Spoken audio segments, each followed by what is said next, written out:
Meaning of inertial. Inertial. Inertial. Inertial. Inertial. The term inertial refers to something's tendency to resist changes in motion or direction.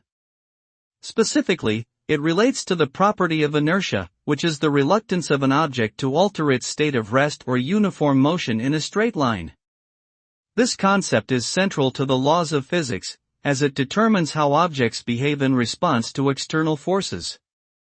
In everyday language, we might say that a car moves forward because of its inertia, and that it takes more energy to accelerate a heavy object than a light one due to its inertial properties.